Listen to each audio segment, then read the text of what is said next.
కశ్మీర్ ఉద్రిక్తతల నేపథ్యంలో ప్రధాని మోదీ అధ్యక్షతన హై లెవెల్ మీటింగ్స్ జరుగుతున్నాయి.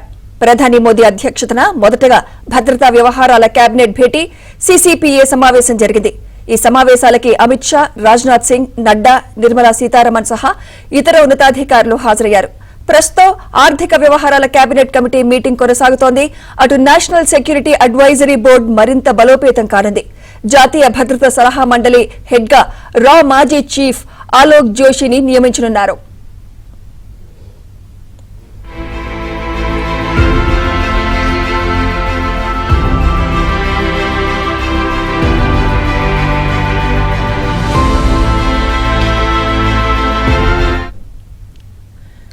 అటు హై లెవెల్ మీటింగ్ లో కీలక నిర్ణయాలు తీసుకున్నారు. ప్రత్యేక పార్లమెంట్ సమావేశాల ఏర్పాటుకు ఓకే చెప్పారు.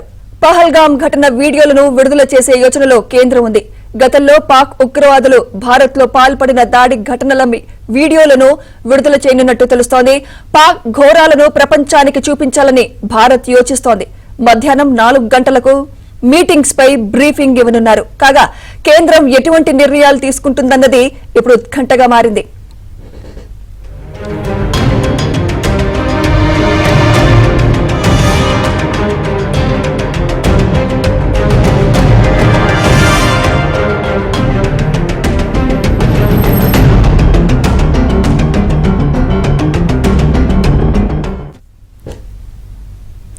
ఈ హై లెవెల్ మీటింగ్స్ కి సంబంధించి లేటెస్ట్ అప్డేట్స్ మా ఢిల్లీ బ్యూరో చీఫ్ కృష్ణ అందిస్తారు. కృష్ణ, ఈ మీటింగ్స్ లో ఎలాంటి కీలక నిర్ణయాలు తీసుకున్నారు కృష్ణ?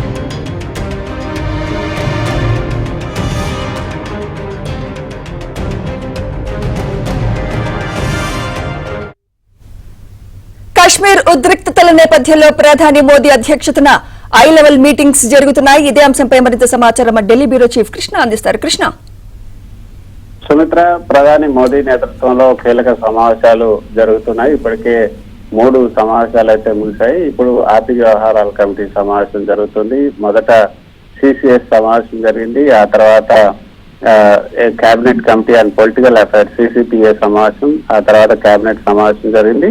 ప్రస్తుతం ఆర్థిక వ్యవహారాల కమిటీ సమావేశం, కేబినెట్ కమిటీ సమావేశం జరుగుతుంది. ఈ సమావేశం తర్వాత 4 గంటలకు ఏదైతే విలేకరుల సమావేశాన్ని ఏర్పాటు చేశారో ఆ విలేకరుల సమావేశంలో ఈ 4 సమావేశాలకు సంబంధించినటువంటి వివరాలను అందజేయబోతున్నారు. అయితే ఈ సమావేశంలో పహల్గాం దాడికి సంబంధించినటువంటి వీడియోలను కూడా విడుదల చేస్తే ఎలా ఉంటుంది అన్న ఆలోచన కేంద్ర ప్రభుత్వం చేస్తున్నట్టుగా తెలుస్తుంది.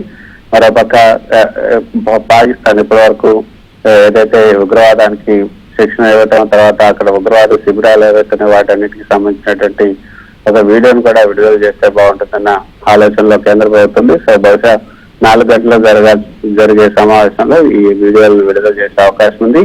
ముందు 3 గంటలకు ఈ యొక్క కేబినెట్ బ్రీఫింగ్ సమావేశాన్ని ఏర్పాటు చేశారు. కానీ ఆ సిసిఎస్ సమావేశం తర్వాత సిసిపిఏ కేబినెట్, అదేవిధంగా ఆర్థిక వ్యవహారాల కేబినెట్ సమావేశం కొనసాగుతున్న నేపథ్యంలో ఈ కేబినెట్ బ్రీఫింగ్ 4 గంటలకు మార్చడం జరిగింది. సో ప్రస్తుతం అయితే ఈ సమావేశం సిసిఎస్ సమావేశం అయితే చాలా ముఖ్యమైనటువంటి సమావేశం. ఈ దేశంలో జరుగుతున్నటువంటి ఇప్పుడు ఉన్నటువంటి ఈ పహల్గాం తర్వాత జరుగుతున్నటువంటి 2వ సమావేశం.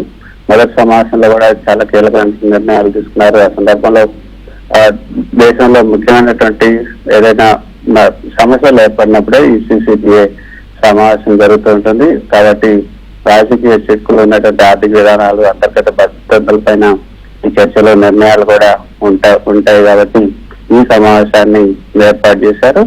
ఇక సిసిపిఏ సమావేశంలో అయితే దీన్ని సూపర్ కేబినెట్ సమావేశం కూడా అంటారు. దీంట్లో ప్రధాని మోదీతో పాటు పలువురు కీలక మంత్రులు కూడా పాల్గొన్నారు. రాజకీయ, అదేవిధంగా ఆర్థిక అంశాల మీద చర్చ జరిగినట్లుగా తెలుస్తుంది. సిసిఎస్ సమావేశంలో రాజ్నాథ్ సింగ్, కేంద్ర రక్షణ శాఖ మంత్రి రాజ్నాథ్ సింగ్, హోంమంత్రి అమిత్ షా, ఆర్థిక మంత్రి నిర్మలా సీతారామన్, విదేశాంగ శాఖ మంత్రి జయశంకర్ కూడా పాల్గొన్నారు.